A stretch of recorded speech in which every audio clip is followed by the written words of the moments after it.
quick recap of wave motion. So what happens in a wave?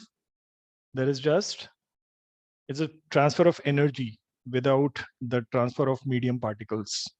So what basically happens is that you have some source and that creates some kind of disturbance, and that disturbance gets transferred from particle to particle, and that's how the wave propagates. What happens in longitudinal waves? So you have the medium particles, they are vibrating in one particular direction. So let me grab a marker here. So if the medium particles are vibrating like this and the wave is propagating like this, then that's transverse wave. So basically wave on a string, that's a transverse wave, because you can see that string particles vibrating up and down, right? But the wave is proceeding in this direction. So this is a transverse wave. What about longitudinal waves? Sound waves, they travel in compressions and rarefactions, right? So the medium particles are vibrating along this line, and the wave is also going like this. So this kind of wave is called longitudinal waves. All right. So particles of the medium, they move back and forth, and the wave also moves in that direction. Okay, दोनों एक ही direction में. The particles are moving, let's say, from left to right and right to left. They're vibrating like that, and the wave is also proceeding along the x-axis. Then you could say that that's a longitudinal wave. And in transverse wave, it's like the motion of the particle is perpendicular to the motion of the wave. So these are the examples. And there are certain basic things, you know, frequency. Frequency is how many cycles are happening in 1 second, right? So if there's something which is vibrating, let's say 20 times in a second, then the frequency is basically 20, right? So it's just how many vibrations are happening in 1 second. That is a frequency, or uski unit hoti hai hertz ya second inverse. What about wavelength?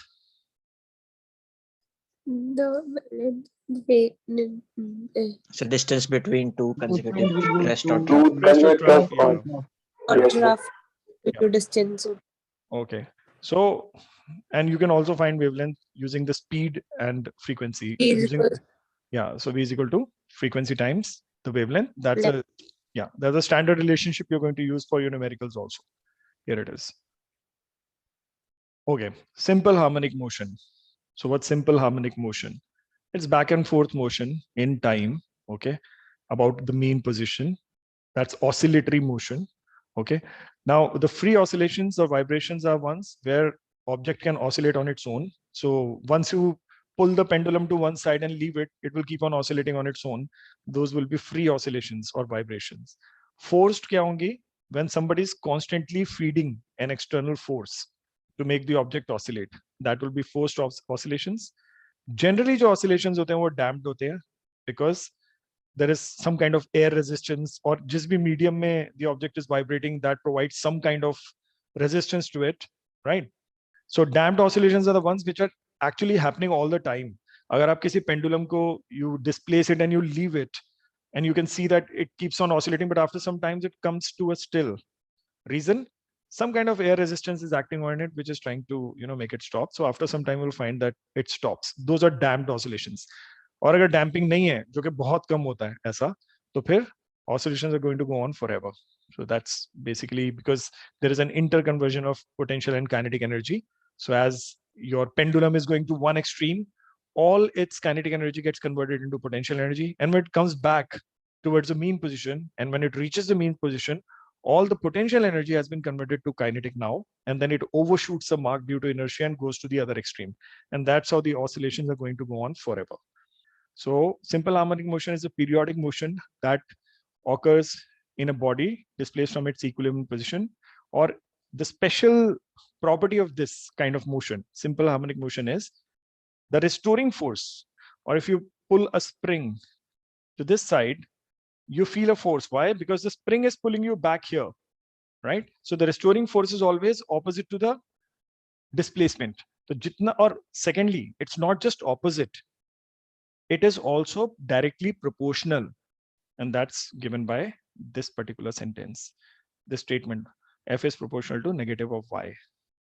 And if you remove the proportionality sign, you'll have to multiply it with a constant K, So f is equal to minus kx, yeah, f is equal to minus ky, whatever you may choose to call the displacement. This is the standard definition of simple harmonic motion.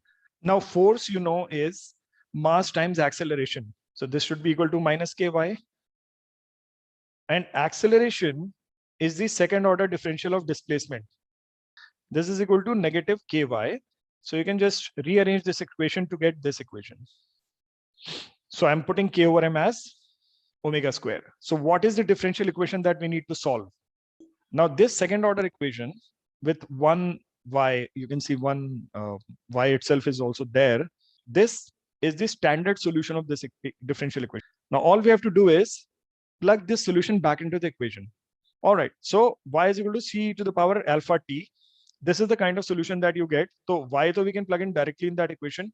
लेकिन you need the first term also. और first term क्या है? Second order differential है. So if you differentiate it once with respect to time, what are you going to get? This alpha is going to drop here, and then you have e to the power alpha t again. So that's the first differential. Or second differential क्या होगा?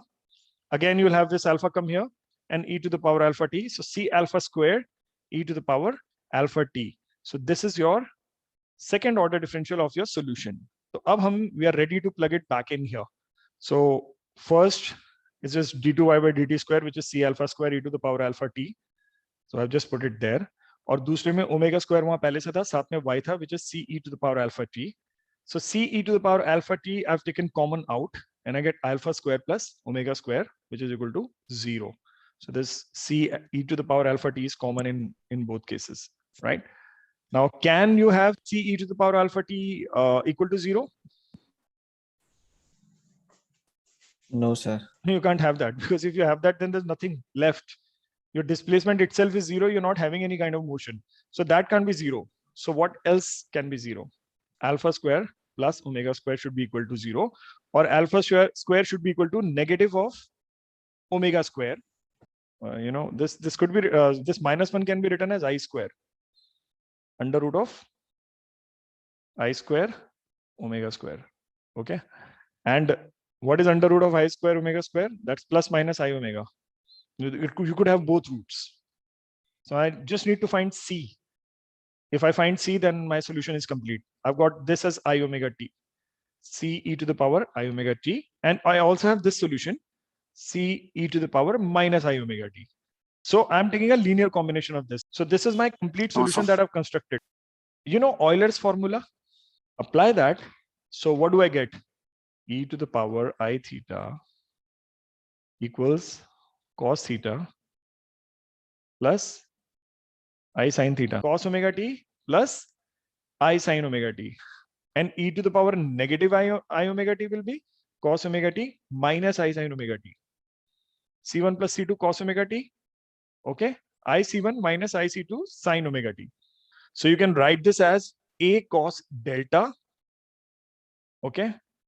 And then A sin delta. So just replace them and put it here. Finally, what do you get? There's a formula. What is sin A plus B? This is that only. Sin A cos B. Okay. And cos A sin B. This becomes sin omega t plus delta. So this is the resultant. This is a result of simple harmonic motion. So this is the solution. You can find y at any point of time t, provided you know the frequency. And what is this delta? Initial phase. So this is the complete setting up of differential equation and the solution. So you will find out this omega is k over m. So you can make those replacements.